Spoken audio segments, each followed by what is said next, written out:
Hello. Good afternoon, everyone. And today we are going to be covering about our new launch analysis. So my name is Ivan Cai, one of the co-founders of I Quadrant. And today we are going to cover the new launches in the central area. So let's go.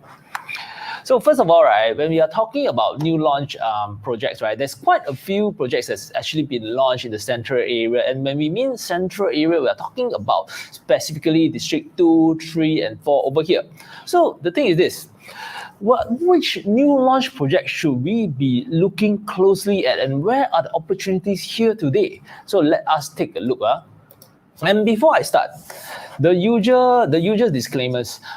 This presentation is for educational purposes, and if you're going to be committing to be buying properties or what, so right, do make sure you do your own independent analysis. Okay. So first of all, we're actually going to be talking about this area whereby we are talking about Queenstown, Outram, Downtown Core, and the Bukit Merah area. So we are talking about investing if you are an investor that is looking to invest in this area.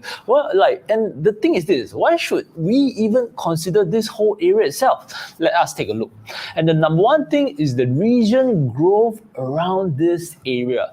And when we look at this core area, right, or more central area, what we are looking at is actually, we are looking at the city center. And when we are looking at the city center, right, there's going to be development in the CBD and also in the one-off areas, because even though one-off is more in the central west, right, there's going to be creation in jobs in the one-off area that's going to bring on demand to this whole central area. And other than that, right, we are actually looking at SGH, so Singapore General Hospital, because when we look at this, right, what is happening over here is that there is actually a 20-year plan going forward for SGH. And when we look at what's going to in the plans for SGH, right, you realize that there's going to be more research and education, and there's going to be like 60% dedicated to patient care. There's going to be a huge plot of land, 43 hectares. So there's going to be a lot of job creation over here. And what we are looking at is that with the creation of jobs come the increase in demand for residential property, because people are going to be working here, they will want to be renting or staying nearby. Okay, so this whole place, right, the start, right, or the growth, right, is going to happen in like almost 2026. So this is going to be a 5 years down the road, whereby when this happens, right, this will have more creation in jobs, basically. And the other thing that when we are looking at in the central area is actually about the Greater Southern Waterfront. When we are talking about the Greater Southern Waterfront, right, basically is the port is going to be moved over to Tuas, and this whole area in the future is going to be redeveloped so that there's going to be more residential properties over here, or maybe even more commercial activities. But the thing is this, when we are talking about Greater Southern Waterfront, right, it's going to take some time, maybe like 20 plus years down the road. So it's something that's going to happen, but not in the near term future. So my take is that if you are going to be investing because of Greater Southern Waterfront, right, we need to be a homeowner or to be staying over there while waiting out the long period of time for the growth to happen. Okay, so let's look a bit at this central area in Bukit Merah. And when we look at this whole area, right, what we see is that the one north that I talked about is over here, and the Queenstown and Bukit Merah is like over here. So there's something very interesting happening, because over here in One North, right, you can see a lot of commercial activities happening. And when we look at the Queenstown area, under the master plan, the latest master plan, you can see all these yellow crosses over here. So what is important about this? The thing is, there's still quite a number of land over here, right? There's actually zone for residential and zone that is subjected to detailed planning. So in the future, this whole area will be built up. I can imagine built up with a lot of residential properties, right? So that it can provide the accommodations or residential for the commercial activities in the surrounding area. So other than this, right, when we start to look at the Bukit Merah area, you can see that same thing. There's a lot of residential properties, right, that's going to be zoned over here. So, and there's going to be, this is actually the Vivo City area. But so the main gist is this. There's going to be a lot of residential activities happening over here, and there's going to be a good rejuvenation of this whole area. So if we are looking at commercial activities, like as a side tip, if you're looking for commercial properties to purchase or to invest in, right, this may be worth considering because all these residential properties, right, will help the commercial property, right, be worth even more. Okay, so let's take a look at this central area and to this north side of central area. So there's actually something very interesting that we want to see, right, when we talk about the central area and the non-central area. So the distinction is this. You see, under URA's guidelines, right, if you are outside the central area, the minimum size of a property, right, is or the average size of a property is about 85 square meters. But inside the central area, there is no such restriction. So if in other words, right, what it means is that it's okay to have smaller units in the central area, whereas when we start to get out of the central area, the unit sizes will be bigger. So it actually is an advantage, right, if you're buying within the line. You see, the within the line versus outside the line, because you can actually invest into smaller properties. And like if we are looking at tenants, right, that is actually price conscious, then the ones that is in the central area will be able to capture this crowd earlier and faster. Okay, so let's take a look at the demand drivers, right? The project details and the demand drivers that is like going for all these projects that's within this area. Let's take a look. First of all, right, when we are talking about this Queenstown, Outram, downtown, and Bukit Merah, what you see is that in the Queenstown area, we have these Margaretville and Stirling residents, whereas when we are talking about more to the Bukit Merah area, right, there's going to be the Avenue South and the Reef at King's Dock. And to the central area, right, you start to see this Rivery, the Landmark, one Pearl Bank, and one Vernon and Sky Everton. So you see, there's actually a lot of choices when it comes to this more central area. So the key is this: which one should we actually be looking closely at or even consider investing? Let's take a look.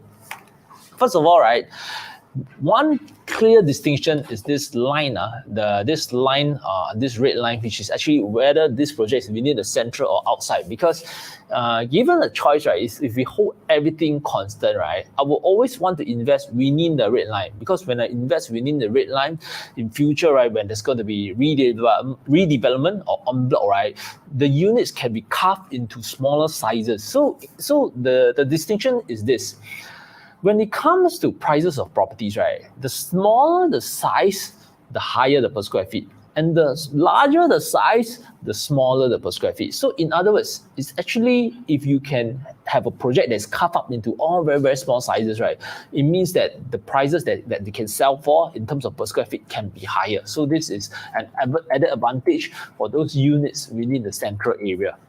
Okay. So within these projects itself, right, there's also two distinctions, which is when we talk about Riverine, right, and One Burnham, right, these are residential properties, right, with commercial at first story. So when we are looking at this central area, it's likely that the first floor commercial is likely the restaurants or like the supermarkets. So there is actually some element of added convenience, right, if we are staying in these two projects. So that's like one interesting thing to note. So let's start comparing all these projects, right, and see like what is unique about this. So when we compare all these projects, right, the first thing we want to look at is actually the lease. So when we look at the lease, right, what you can realize is that Sky Everton is actually freehold. So we need a area, right, whereby it's all leasehold and there's only one freehold, right? This is a unique advantage for Sky Everton. So what do I mean? You see, when we are buying a property, right, we're always looking for the next buyer, the next seller, next buyer of the property. Okay, so when we buy a property, we're always looking for the next buyer. So when we are looking at the next buyer, right, if the next buyer is someone that really values freehold, like I want to buy a freehold property, then the newest freehold property among all the leasehold will be Sky Everton. So in this instance, right, there is lesser competition when it comes to Sky Everton. You see, so they have lesser competition. There's no brand new freehold in the area. So this is a unique advantage of like Sky Everton. So when we look at expected TOP date, when we Sterling Residence, Avenue South at Riverine, right, it's gonna be 2022 and 2023. So I mean, when I buy a property, right, as much as possible, I want to get the keys as early as possible. So when I get the keys, I can start renting it out, get rental income, and this is like or move in myself even. So this is why, right, the TOP date plays a part. Next up, right, we want to talk about project size. So when we look at projects, right, as much as possible, we look at projects that is about 400 units. So this is so that the maintenance fees are lowest, and also when people are buying properties or even renting properties, they usually search by project name. And in this instance, right, these projects that is of larger sizes, right, will be more meaningful. So everything is actually almost like 400, like 351 for one Burnham, and the landmark is 396. Oh, obviously, 400 is a number, but it doesn't need to be exact. Like 399 units is a bad project, 401 is a good project. It doesn't work that way, okay? So it's a rough number to give us a gauge. So the thing is this, we are happier to be roughly right than be perfectly wrong. Okay, so let's come back to this project size. So one thing that is going for the rest of the projects other than Sky Everton, right, is in terms of project size, these are better. Okay. The other factor that we look at is actually the MRT distance. You see, when we are talking about private properties, the tenants that come in, right, will usually be working in the office or so. So in this instance, right, the distance to the MRT or convenience to travel, right, actually matters. So when we look at these projects, right, most of the projects are awesome in the sense that they are like 500 meters or up to 700 meters away from the MRT. But when we look at Avenue South at Riverine, right, this is a kind of a longer distance, or like 1+ kilometers. So in other words, right, you need to take a bus to change over to MRT or so, right? So these are not so convenient for Riverine and Avenue South. Okay, so one factor that we want to look at is also the availability of primary schools. So you see, if you're buying a one-bedroom unit, right, of course the primary school doesn't matter because it's unlikely that parents with kids, right, will stay in a one-bedroom unit. But when we are looking at a 2-bedroom, 3-bedroom, or even more, the primary school factor comes into play because of parents have to send their children to school somewhere, right? And if you are going to be sending the child to a school that is nearby, we can look at these projects, right, that they do have schools within a 1 km radius, and except for the river. So when we look at quality schools, or like I don't mean quality schools, I mean popular schools. When we look at popular schools, right, there are 3 projects that stands out, which is like Avenue South is within a 1 km radius of Radin Mas, which is like ranked 15 on the salary.sg, or we can look at like Riverine and the landmark, which is within a 1 km distance from Real Valley Primary School. So these are the projects, right, that have access to a 1 kilometer radius of popular schools. So this will be something that I'll be looking at. So let us do the overall comparison of these projects and see, right, what is actually interesting. So first of all, right, if you're just purely looking at lease, right, Sky Everton stands out. But when we are looking at the TOP dates, right, Sterling Residence, Avenue South, and Riverine are interesting choices. So when we look at project sizes, all are huge except for Sky Everton. But the winning advantage is this. For a project to be freehold, right, and for someone that wants to buy a freehold project, to find a project even with like 200 over units, right, to be frank, is not so simple. So 200 plus units is still not too bad for a freehold. Okay, so when we look at MRT distance, right, Avenue South and Riverine is not so cool, too far. And when we look at the school itself, yes, the Avenue South, landmark, and Riverine are of interesting. So let me summarize and take a look when we compare everything in totality, right? What is the team that is gunning for these projects? And the thing is this. For Sterling Residence, right, it's actually a huge project that is like in the Queenstown area, and hence, right, if someone that wants to stay in Queenstown is interesting. For Avenue South, it's actually 56 stories, but Avenue South have some interesting, unique advantage that we will be covering in the section later. But if you want an in-depth analysis of, like, for example, Avenue South or One Burnham, right, do also check out our YouTube link, right, that we have done previously as an analysis of these projects. Okay, so when we are talking about the reef at King's Dock, there's like lesser factors in the sense that it's just 700 meters from MRT. Project size is like 429. So the reef at King's Dock will only make sense if the pricing is right. And at the moment, it's still not too bad. So we can take a look at the numbers later. So when we are talking about Sky Everton, once again, the key is actually is a brand new freehold project in the central area. So this is actually pretty rare. So this is why Sky Everton has also been selling out very well. One Burnham itself, right, is a project right in the central and below there's a commercial, is like the first floor is commercial and surrounding it is all commercial property. So when we look at the whole map of Singapore, if you are thinking about renting out of properties, my take is that there will be people that will be working in the CBD itself, and for them, right, if it's the same price between renting inside in the central area versus renting the same place, right, a similar place in the Queenstown area, right, obviously if it's the same price, right, they will always rent the central area. So my take is that it will be the first place, right, the first area to be taken when we consider the distance to the convenience to the workplace. Okay.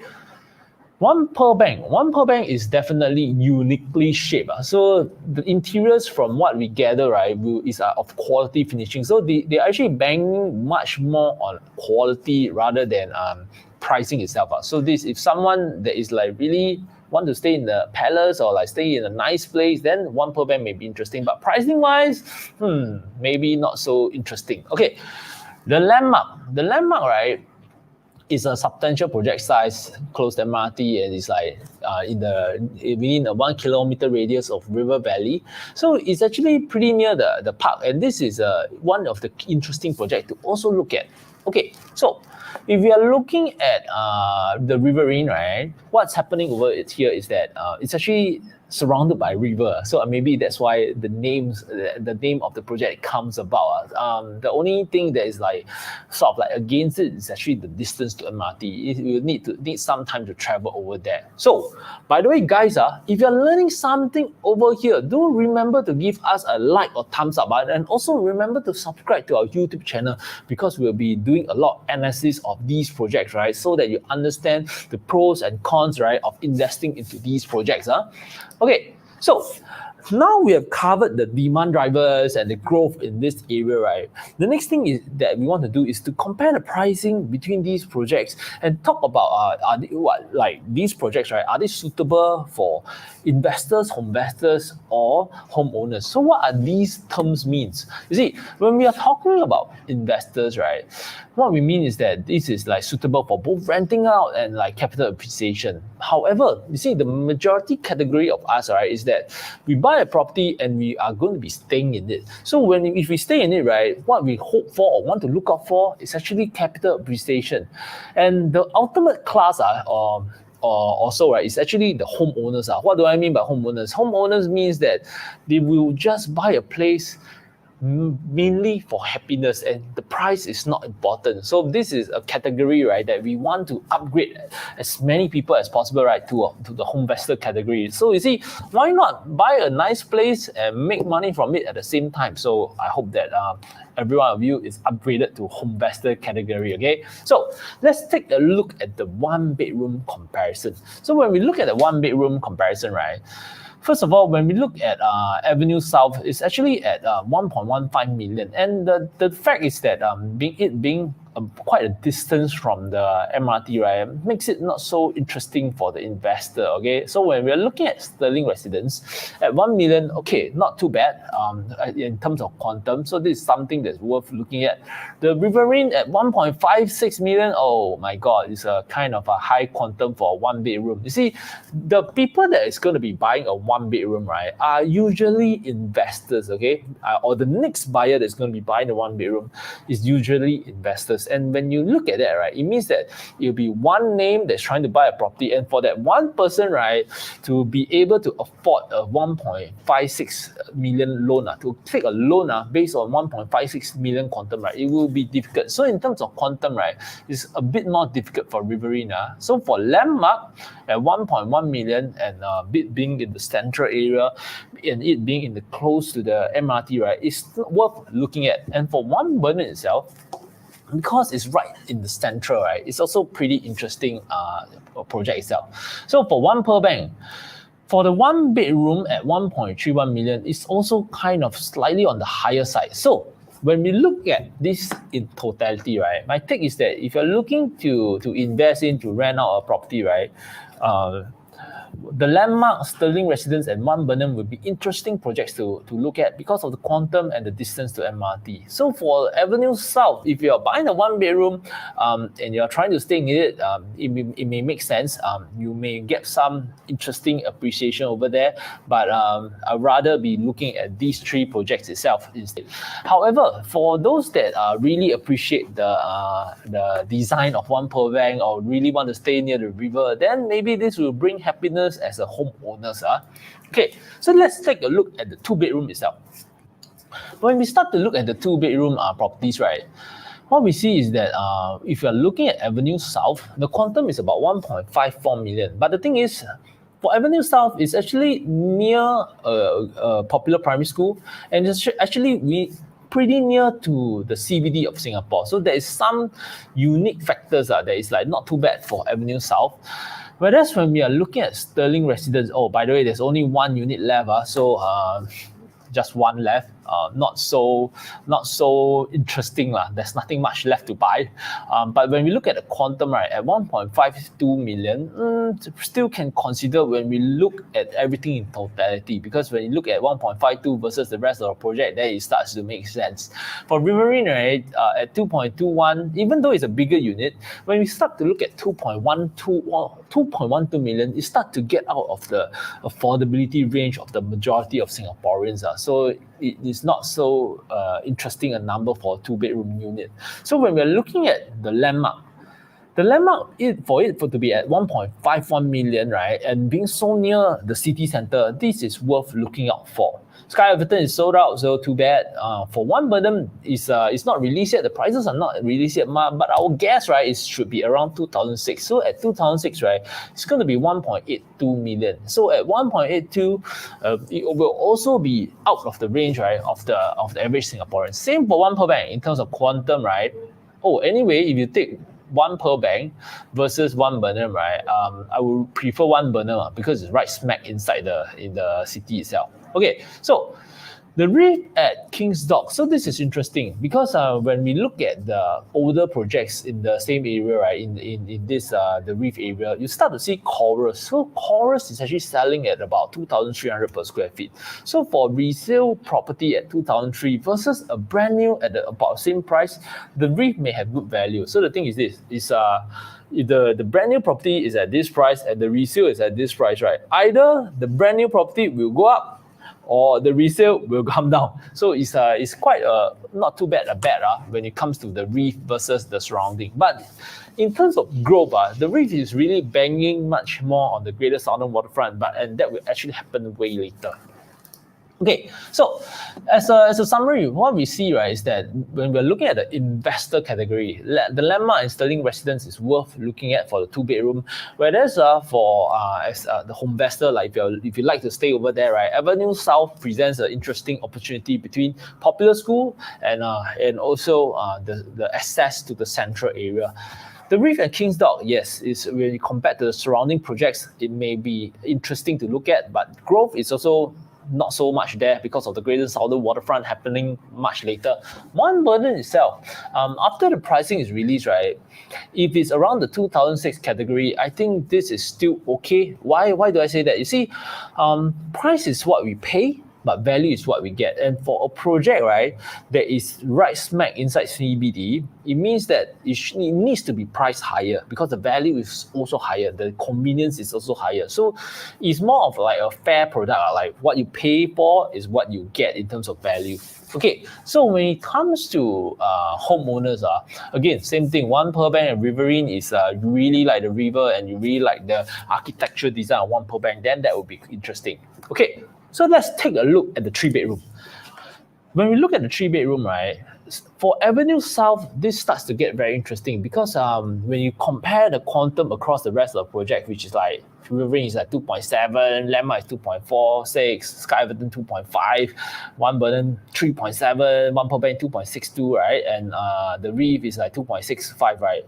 What it tells us is that if you want to be, for a family that wants to be staying in the near the central area, and at the same time have access to a popular school, and at the same time have the lowest quantum in this area, this is sort of like a golden triangle that is hard to find. So in other words, if you are someone that wants to have all these 3 factors, then Avenue South is interesting to look at. And when we look at the Riverine, Landmark and Sky Everton, the quantum is kind of high. So it will likely be worth it if someone is really want to stay in there itself and really like the design of this project. So out of all this, right, there's one very interesting thing that we want to look at, which is One Burnham. You see, I keep talking about not buying above a certain quantum, quantum is important for the affordability of the next buyer, right? However, One Burnham itself is almost 3.7 million. It's likely to be about 3.7 million or even higher. And this might be a good buy. Okay, so what do I mean by this? You see, again, if you look at the unit size itself, most of the projects here, right, we are looking at about 900 plus square feet to 1,000. One Burnham itself, right, have units that is about 1,400 plus square feet. So this is a unique factor whereby if the next buyer want to buy a nice place to stay in, like I'm someone that is that has money and I want to stay in a nicely sized project or nicely sized unit, right, then 1,400 square feet may be it. And for someone to be looking at this size, right, it means that this is rare because the other projects don't really have this kind of size. So in other words, right, the value of this kind of units, right, may hold because it's the unique one among the smaller ones in this same area. So, as a summary, right, if you're looking at the 3-bedroom, Avenue South, for it to be in the golden triangle, it makes a lot of sense. And for One Burnham itself, right, because of it being like way bigger than the rest of the units, right, it is a unique product over there. And when we are looking at Sky Everton and Sky Everton being freehold in the area is interesting. The Landmark in terms of quantum and sizing, right, it can also be looked at. So the categories, right, for homeowners will be left with like One Pearl Bank, Riverine, and the River. So this is how we look at all these projects. So by the way, guys, I hope all of you, right, have learned something from this session today. So once again, if you have learned something from this session, right, do remember to give us a thumbs up or like on our channel. And also, once again, do remember to subscribe to our channel. And I hope to see all of you soon. Once again, I'm Ivan Cai, one of the co-founders of I Quadrant. Bye.